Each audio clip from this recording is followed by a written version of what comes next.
One time I was at work, and then God said to me, Chris, ask me for anything, and I'm going to give it to you. Anything?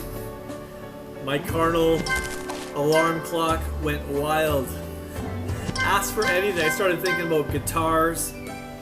I started thinking about drum sets. I was like, man, I could ask for anything and God's going to give it to me. And then I started thinking, wait. That's horrible. I'm being so selfish right now. So I was thinking, this is really the Lord. Like, I felt the presence of God. And that's how I know that's Him talking to me. And so I started thinking, well, maybe I'll get my family saved. That's a good, I want all my family members to get saved. That's a good thing to ask for. It's not selfish. And then I started thinking, like, what? I knew the story about Solomon. God said, ask me for anything. He asked for wisdom.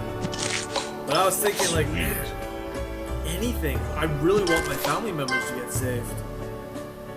And then I started thinking even more, like, well, wait. Let me go all the way back to when I began to first walk with the Lord. What's always been my desire?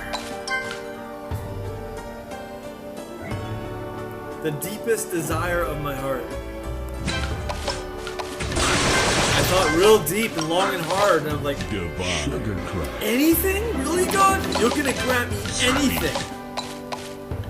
And I thought back to when I'd be praying in my room, and there'd be tears running down my face.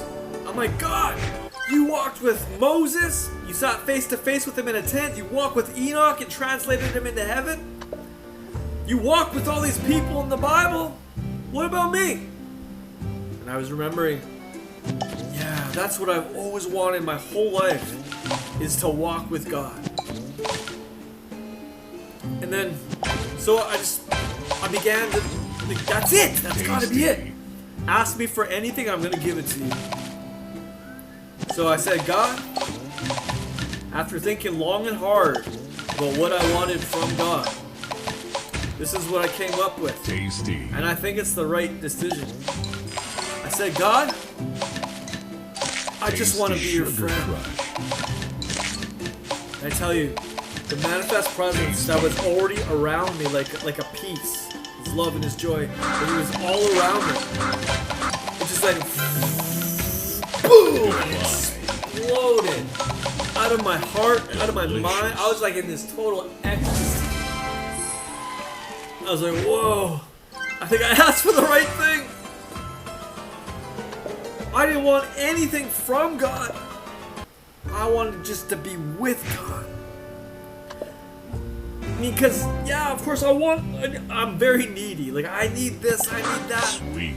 But the deepest desire in my heart Sweet. is just to be with God. I just want to be your friend. Started crying. I hope that I hope that's the right decision. Sweet. And I realized, like, you know what? That's what we were born again for. We're born again to walk with God. And it seems like men have made it about doing stuff for God. I want to just let God do the stuff through me. And then I started thinking about like all these other things, like Tasty. my calling and stuff like that. What am I supposed to be doing? Is it wrong just to be walking with God?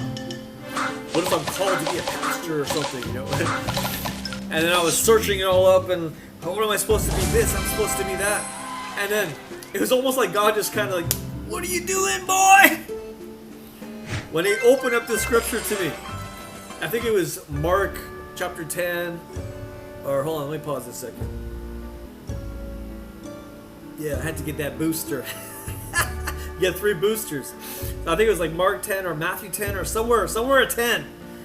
And it was the scripture, and Jesus called His disciples unto Him. 7 words. In the King James I read, it was 7 words. Perfection. And then it jumped out at me. Hold on, read that again. What's your calling? What's my calling, God? And Jesus called. And Jesus called His disciples unto Him. Then he gave them power to cast out devils, heal the sick, all that stuff. But the primary function, and he called his disciples unto him. Their calling was to go to him.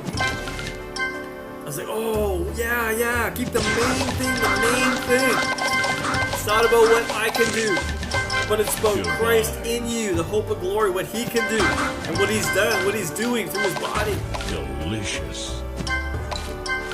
So that's a good Sugar a crush. reminder. Tasty. It's like, we're called to be like, if you're a prophet, let the Lord prophesy through you. But go to him first. If you're a teacher, great.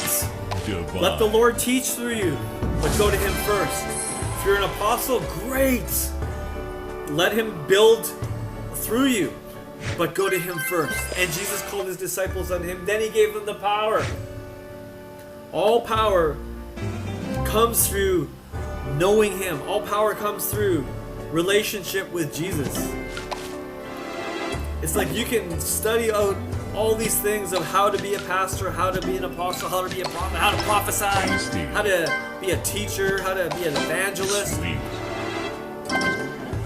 Go to him. That's how you do it.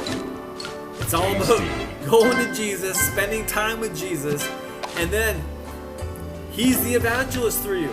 I myself can do nothing. It's the Father who does the works, Jesus said, right? So it's like, why are we trying to do the works when it's yielding to him who does the works through us? Sweet. So that'll help somebody out. Really struggling in my pastoral office right now. Go to Jesus. Just spend like oodles of time in his presence. And then when you walk out of his presence, that will come upon the people. And it's like, boom, job's done.